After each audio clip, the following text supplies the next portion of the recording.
உளி படைத்த கண்ணும் உறுதி கொண்ட நெஞ்சும் வழி கடந்து வரும் நிதர்சனத்தின் தளம். அதிர்வு. இது கொதிநிலைகளின் களம். வணக்கம். இது ஐபிசி தமிழின் இன்று அதிர்வு. இன்றைய நாளும் பேசப்பட வேண்டிய ஒரு சில முக்கியமான விடயங்கள் தொடர்பாக பேசிக்கொள்ளப் போகிறோம். குறிப்பாக மத்திய கிழக்கினுடைய நிலவரம், இதை தாண்டி அமெரிக்காவினுடைய செல்வாக்கு என்பது எங்கு எல்லாம் சரிந்து போய் காணப்படுகிறது. அமெரிக்காவினுடைய செல்வாக்கை சரிப்பதிலே யார் மிக முக்கியமான பங்காற்றிக் கொண்டிருக்கிறார்கள்? இந்த விடயங்கள் தொடர்பாக விரிவாக சற்று ஆழமாக நடந்திருக்கக்கூடிய தரவுகளின் அடிப்படையில் பேசப் போகிறோம். அப்படியாக வருகிற போது குறிப்பாக அமெரிக்கா மீது ஜெர்மனுடைய அதிபர் எச்சரிக்கை விடுத்திருக்கக்கூடிய ஒரு சம்பவம் பதிவாகி இருக்கிறது. அமெரிக்காவினுடைய மீதான பார்வை மாற்றம் என்ற விடயம் இங்கு பிரதானப்படுத்தப்படுகிறது. ஜெர்மனி அதிபர் தான் எப்போதும் அமெரிக்காவின் தீவிர ரசிகன் என்பதை ஒப்புக்கொண்டு தற்போதைய சூழலில் அமெரிக்கா மீதான தனது மதிப்பு குறைந்து வருவதாக அவர் குறிப்பிட்டிருக்கிறார்.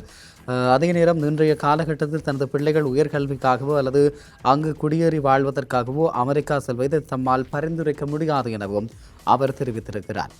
அதே நேரம் சமூக மற்றும் பொருளாதார காரணிகளின் அடிப்படையில் பார்க்கிற போது அமெரிக்காவில் தற்போது சமூக சூழல் பெரிதும் மாறியிருப்பதாகவும் முன்பு போலல்லாமல் அங்குள்ள சிறந்த கல்வியாளர்கள் மற்றும் தகுதி வாய்ந்த இளைஞர்கள் கூட வேலைவாய்ப்புகளை பெறுவதில் பெரும் சிரமங்களை எதிர்கொண்டு வருவதாகவும் அவர் குறிப்பிட்டிருக்கிறார். அதே நேரம் ஜெர்மனியினுடைய உள்நாட்டு பொருளாதார சவால்கள் தொடர்பாக பேசப்பட்டிருக்கக்கூடிய நிலையில் ஜெர்மனியோடு ஒப்பிடுகின்ற போது சுவிட்சர்லாந்து போன்ற நாடுகள் ஆண்டுக்கு 200 மணித்தியாலங்கள் கூடுதலாக உழைக்கிறது எனவும் அதனால் அவர்கள் பொருளாதார ரீதியாக சிறப்பாக செயற்படுகிறார்கள் எனவும் அவர் குறிப்பிட்டிருக்கிறார். அதே நேரம் ஜெர்மனியுடைய மக்கள் கடினமாக உழைத்தாலும் மற்ற வளர்ந்த நாடுகளுடன் ஒப்பிடுகையில் அவர்களினுடைய ஒட்டுமொத்த வருடாந்த வேலை நேரம் குறைவாக காணப்படுகிறது எனவும் 4 நாட்கள் வேலை வாரத்தை மட்டுமே வைத்துக்கொண்டு தற்போதைய பொருளாதார வளத்தையும் செழுமையாக தக்க வைக்க முடியாது எனவும் அனைவரும் ஒன்றிணைந்து உழைக்க வேண்டும் எனவும் அவர் ஒரு அழைப்பு விடுத்திருக்கிறார் ஜெர்மனியிலே வாழக்கூடிய மக்களுக்கு. அதே நேரம் உக்ரைன் மற்றும் மத்திய கிழக்கு நாடுகள் சர்வதேச பாதுகாப்பு தொடர்பாக பேசுகிற போது தொடர் நெருக்கடி நிலை காணப்படுகிறது. குறிப்பாக உக்ரைன் மீதான போர் மற்றும் மத்திய கிழக்கில் நிலவும் மோதல்கள் ஜெர்மனியிலும் நேரடி தாக்கத்தை ஏற்படுத்துவதாக சொல்லப்பட்டிருக்கிறது. சர்வாதிகார ஆட்சிகளில் முடிவுகள் வேகமாக எடுக்கப்பட்டாலும் அவை தவறான முடிவே ஆக அதிகம் ஜனநாயகம் விவாதங்களை உள்ளடக்கியது, சகிப்புத்தன்மை என்பது மாற்று கருத்துக்களை தாங்கிக் கொள்வதாகும் எனவும் அவர் குறிப்பிட்டிருக்கக்கூடிய விடயமும் இங்கு பேசப்பட வேண்டியதாகிறது. அதே நேரத்தில் அமெரிக்காவினுடைய ஆயுத விநியோகம் மற்றும் உக்ரைன் போர் நிலைப்பாடு தொடர்பாக டொனால்ட் ட்ரம்ப் ஆயுத திசை திருப்பல் என்கின்ற விடயங்கள் வெளியாகி இருக்கிறது. உக்ரைனுக்கு வழங்கப்படவிருந்த வான் பாதுகாப்பு மற்றும் ஆயுத தளவாடங்களை அமெரிக்கா மத்திய கிழக்கு நோக்கி திருப்புகிறதா என்ற கேள்விக்கு அமெரிக்க ஜனாதிபதி டொனால்ட் ட்ரம்ப் பதில் அளித்திருக்கிறார். நிதி மற்றும் நேட்டோ உடன்படிக்கையின் பிரகாரம் ஜோ பைடன் உக்ரைனுக்கு $350 பில்லியன் அளவுக்கு மிக அதிகமாக கொடுத்து விட்டார் என்று விமர்சித்திருக்கக்கூடிய ட்ரம்ப் தற்போது அமெரிக்கா இலவசமாக எதையும் வழங்குவதில்லை எனவும் நேட்டோ நாடுகளுக்கு ஆயுதங்களை விற்பனை செய்வதாகவும் அவர் உக்ரைனுக்கு வழங்குவதாகவும் தெரிவித்திருக்கிறார். அதே நேரம் கடந்த மாதத்தில் மட்டும் உக்ரைன் போரில் 25,000 படைவீரர்கள் உயிரிழந்திருக்கிறார்கள். 2ஆம் உலக போருக்கு பின் இத்தகைய கொடூரத்தை யாரும் பார்த்ததில்லை. புதின் மற்றும் செலன்ஸ்கி ஆகிய இருவருக்கும் இடையே கடுமையான வெறுப்புணர்வு நிலவுகிறது எனவும் அமெரிக்காவில் இருந்து பல்லாயிரக்கணக்கான மைல்களுக்கு அப்பால் நடக்கும் இந்த யுத்தம் தங்களை நேரடியாக பாதிக்காது எனவும் உக்ரைன் போர் தங்களுடைய போர் அல்ல எனவும் ட்ரம்ப் திட்டவட்டமாக குறிப்பிட்டிருக்கிறார். ஆகவே டொனால்ட் ட்ரம்ப் செலன்ஸ்கியோ அல்லது உக்ரைனையோ கைவிட்டு விட்டாரா என்ற கேள்வி இருக்கிறது. இதுபோலதான் மத்திய கிழக்கிலும் ஏற்படுமா என்கின்ற அபாயமும் எச்சரிக்கைக்கான விடயமும் இருக்கிறது. ஆனால் மத்திய கிழக்கில் அமெரிக்கா நேரடியாக போரிடுகிறது. உக்ரைனுக்கு ஆயுத பலங்களை மட்டும்தான் வழங்கி கொண்டிருக்கிறது. இப்படியான ஒரு சூழ்நிலையில் இருக்கும்போது ஈரான் மீதான தாக்குதல் தள்ளி வைப்பும் ராஜேந்திர ரீதியான நகர்வுகள் தொடர்பாகவும் கருத்துக்கள் வெளியாகிறது. அதாவது தாக்குதல் 5 நாட்கள் தள்ளி வைக்கப்பட்டிருக்கிறது. அதாவது ஈரானுடைய மின் உற்பத்தி நிலையங்கள் மீது நடத்த திட்டமிட்டிருந்த தாக்குதல்களை அமெரிக்க ஜனாதிபதி டொனால்ட் ட்ரம்ப் மேலும் 5 நாட்களுக்கு ஒத்திவைத்திருப்பதாக ஜெர்மன் அதிபர் உறுதிப்படுத்தியிருக்கிறார். நேரடி பேச்சுவார்த்தை இந்த ஒத்திவைப்பு ஈரானிய தலைமைத்துவத்துடன் உடனடி மற்றும் நேரடி தொடர்புகளை ஏற்படுத்துவதற்கான வாய்ப்பை தந்திருப்பதாகவும் அவர் குறிப்பிட்டிருக்கிறார். அதே நேரம் மத்திய கிழக்கில் ஜெர்மனிக்கு நல்ல ராஜேந்திர தொடர்புகள் இருப்பதால் பிராந்தியத்தில் அமைதியையும் போர் நிறுத்தத்தையும் ஏற்படுத்த அமெரிக்காவுக்கு முழு ஆதரவை வழங்குவதாக தெரிவித்திருக்கிறார். இஸ்ரேலினுடைய சம்மதத்துடன் ஜெர்மனிய வெளியுறவு அமைச்சரின் தீவிரமான பிராந்திய நகர்வுகள் மூலமாக அமைதிக்கான முயற்சிகள் முன்னெடுக்கப்பட்டு வருவதாக சொல்லப்பட்டிருக்கிறது என்பதும் இங்கு குறிப்பிட வேண்டிய முக்கியமான விடயமாக காணப்படுகிறது. அதே நேரத்தில் பாப்பெல் மந்தோ நீரிணை முடக்கம் ஈரானுடைய திட்டம் என்ன என்பது தொடர்பாக வருகிறது. ஹோர்மோஸ் நீரிணை ஏற்கனவே முடக்கப்பட்டிருக்கிறது.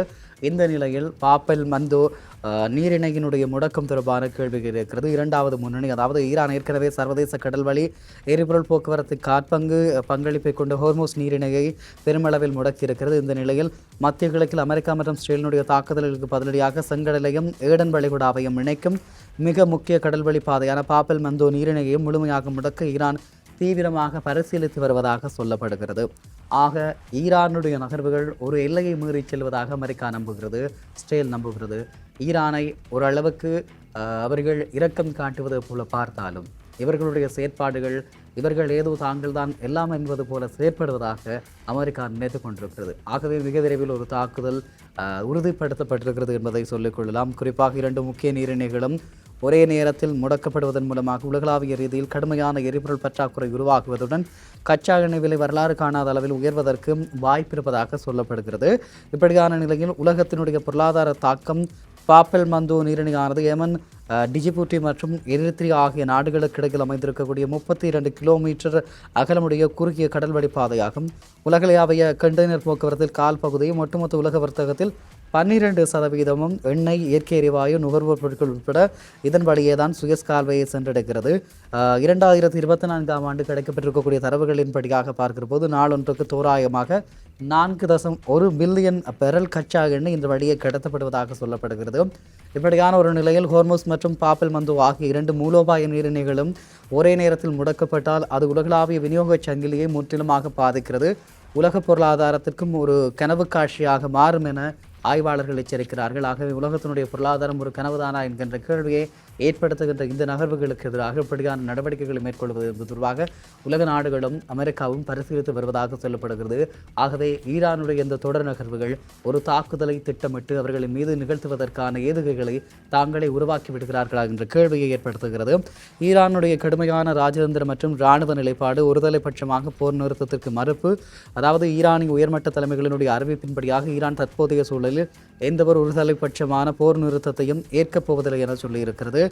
ஆக தொடர்ந்து போராடுவதற்கு அவர்கள் தயாராக இருக்கிறார்கள் என்று சொல்லப்படுகிறது. ஆகவே அமெரிக்கா, இஸ்ரேலினுடைய தாக்குதல்களை அவர்கள் வெளிந்து அழைத்து கொண்டிருக்கிறார்களா என்ற கேள்வியும் எழுந்து நிற்கிறது. அதே நேரத்தில் அமெரிக்காவுடன் இப்போதைய நிலையில் பேச்சுவார்த்தை நடத்துவது என்பது அமெரிக்க காவல்துறையினரின் முழங்காலுக்கு கீழே சிக்கிய ஜார்ஜ் பிளாய்டின் கழுத்து நிலைக்கு ஒப்பானது என ஈரான் சாடுகிறது. தங்களை ஒரு வலிமையான நாடாக கருதும் ஈரான் அமெரிக்காவினுடைய அச்சுறுத்தல்களுக்கு பணிய போவதில்லை எனவும் தாங்கள் மீது நடத்தப்பட்ட தாக்குதல்களுக்கு பொறுப்பேற்று அமெரிக்கா இழப்பீடு வழங்க வேண்டும் எனவும் கோரிக்கை விடுத்து வருகிறதும் குறிப்பிடத்தக்கதாக காணப்படுகிறது. இப்படியான ஒரு சூழ்நிலையில் அமெரிக்காவினுடைய உள்நாட்டு அரசியல் மற்றும் டொனால்ட் ட்ரம்ப் மீதான விமர்சனம் அதிகரித்து வருகிறது. ட்ரம்ப் நிர்வாகத்தின் சவால்கள், டொனால்ட் ட்ரம்ப் சர்வதேச விதிகளை மதிக்காமல் தன்னிச்சையாக செயற்படுவதாக குறிப்பிடப்படுகிறது. நிர்வாகத்திற்கு நாடாளுமன்ற உறுப்பினர்களுக்கும் இடையே நிலவும் மோதல் மற்றும் இராணுவம் பொய் சொல்வதாக அரசு குற்றம் சாட்டும் உள்நாட்டு அரசியல் சூழல் காரணமாக இவை இடம்பெறுவதாக ஈரானிய ஊடகங்கள் மகிழ்ச்சியான செய்திகளை வெளியிடுகிறது அவர்களுக்கு என்று சொல்லி. ஆனால் இதனுடைய தன்மை எப்படியானது என்ற கேள்வி இருக்கிறது. அதே நேரத்திலே சீனாவின் தலையிடும் ட்ரம்பினுடைய பீஜிங் பயணமும் ஐக்கிய நாடுகள் பாதுகாப்பு சபையின் சுழற்சி முறை தலைமையாக சீனா ஏற்றிருக்கக்கூடிய நிலையில் அமெரிக்காவினுடைய கடல்வழி ஆதிக்க நடவடிக்கைகளை, அதாவது அமெரிக்காவின் கடல்சார் கொள்கை என ஈரான் குறிப்பிடுவது சீனா வெளிப்படையாக எதிர்க்க தொடங்கி இருக்கிறது. ட்ரம்ப் தனது படைகளை திரும்ப பெற முடியாமல் இக்கட்டான சூழலில் உள்ளதால் சீனாவின் ராஜேந்திர மத்தியஸ்தத்தை நாடியவர் பீஜிங் பயணத்தை மேற்கொண்டிருக்க திட்டமிட்டு இருக்கலாம் என்று நம்பப்படுகிறது. ஆகவே இவை முன்னுக்கு பின் முரணானதாக காணப்படுவதாக சொல்லப்படுகிறது. இவை தொடர்பான தொடர்ச்சியான தரவுகளையும் உங்களோடு வருகின்ற நாட்களில் பகிர்ந்து கொள்ள தயாராக இருக்கிறோம். நன்றி உறவுகளே. மற்றும் ஒரு இன்றைய அதிர்வின்றாக உங்கள் அனைவரையும் சந்திக்கிறேன். வணக்கம்.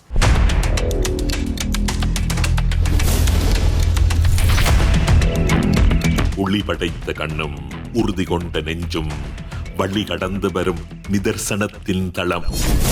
அதிர்வு. இது கொதிநிலைகளின் களம்.